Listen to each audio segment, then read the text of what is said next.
जय मसीह।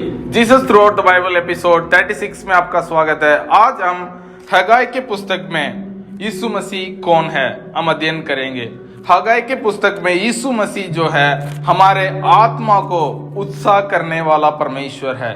यीशु मसीह हमारे आत्मा को उत्साह करने वाला परमेश्वर। यदि हम पढ़ते हैं हगाई के पुस्तक अध्याय 1 का 13 और 14, यदि हम पढ़ते हैं उसका लास्ट में पढ़ता हूं। मैं तुम्हारे संग हूं और यहोवा ने सल्तियेल के पुत्र यरुब्बाबेल और जो यहूदा का अधिपति था और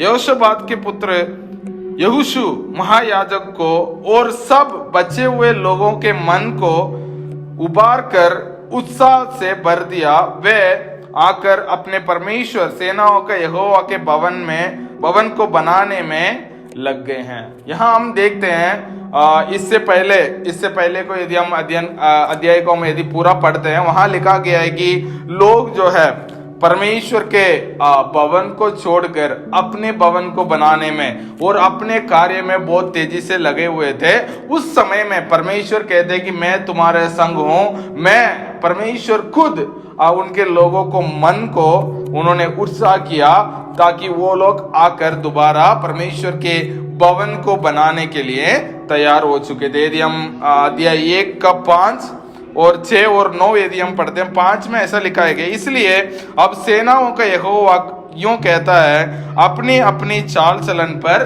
ध्यान करो। परमेश्वर कहता है कि अपने लोगों को देखो। अभी यहोवा ये कहता है कि अपने अपने चाल चलन पे आपको ध्यान देना चाहिए। क्यों? यदि हम 6 पढ़ते हैं, तुमने बहुत बोया परंतु तोड़ा काटा, तुम खाते हो परंतु पेट नहीं भरता, तुम पीते हो परंतु प्यास नहीं बुझती, तुम कपड़ा पहनते हो परंतु गर्माते नहीं, और जो मजदूरी कमाता है वह अपनी मजदूरी की कमाई को चेत वाली तेली पर रखता है। तो यह परमेश्वर कहता है। और 9वीं पद में परमेश्वर कहते हैं, तुमने बहुत उपज की आशा रखी परंतु थोड़ी थोड़ी ही है, और जब तुम उसे घर ले आए तब मैंने उसको उड़ा दिया। सेनाओं का यहोवा यह वाणी है, ऐसा क्यों हुआ? क्यों? इसलिए नहीं कि मेरा भवन उजाड़ पड़ा है और तुम में से प्रत्येक अपने अपने घर को तोड़ा चला गए हैं। तो परमेश्वर जो वो कहते हैं कि तुम में से तुम बहुत कमाते हो लेकिन हम तुम्हारे पास बहुत कमी है, तुम बहुत मजदूर करते हो लेकिन वो कमाई जो है तुम पर रुकता नहीं है, क्योंकि मेरा भवन जो है उजाड़ पड़ा है। यदि उस परिस्थिति को हम देखते हैं, ये लोग इस परिस्थिति ऐसा है कि यहूदी लोग जो है बंधुआई बाबिलोन के बंधुआई दक्षिण राज्य बाबिलोन में बंधुआई में चले गए थे।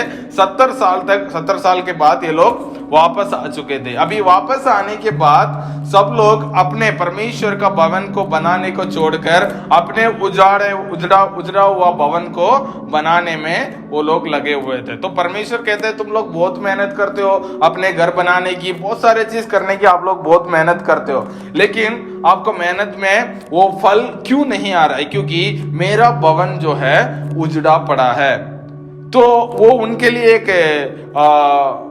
परमेश्वर ने एक भविष्यवाणी उनको की ताकि वो सीख सके कि पहला परमेश्वर का भवन को बनाना है, उसके बाद अपना जीवन वो अपने आप बन सकती है। तो परमेश्वर ने उनको भविष्यवाणी की और उनके आत्मा को उत्साह किया। या किस को?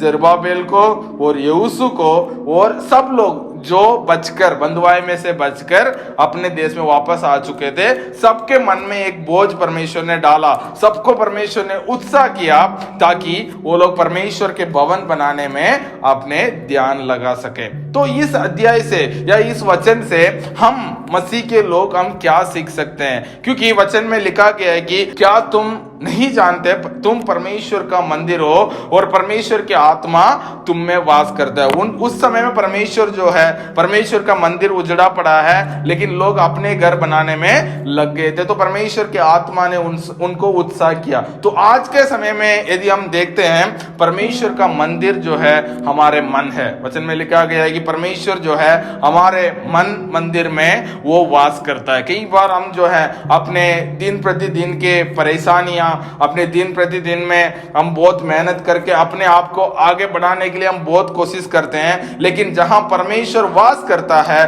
उस मन जो है उजड़ा पड़ा है। लेकिन आज इस हग्गई की पुस्तक से परमेश्वर हमसे बात करना चाहते हैं। हमें परमेश्वर के मंदिर को, परमेश्वर जहां वास करता है उस जगह पर यदि हम ध्यान देते हैं, बाकी जो भी कार्य हम करते हैं उसमें परमेश्वर के हाथ हमारा साथ रहे, क्योंकि परमेश्वर वायदाओं को पूरा करने वाला परमेश्वर। इस वचन में भी लिखा गया है, मैं तुम्हारा संग हूं। यदि तुम मेरे घर को, जहां मैं वास करता हूं, उस भवन को यदि तुम सही करते हो, यदि 5वीं पद में लिखा गया है कि अभी सेनाओं का यहोवा ये कहता है, अपनी अपनी चाल चलन पे ध्यान दो।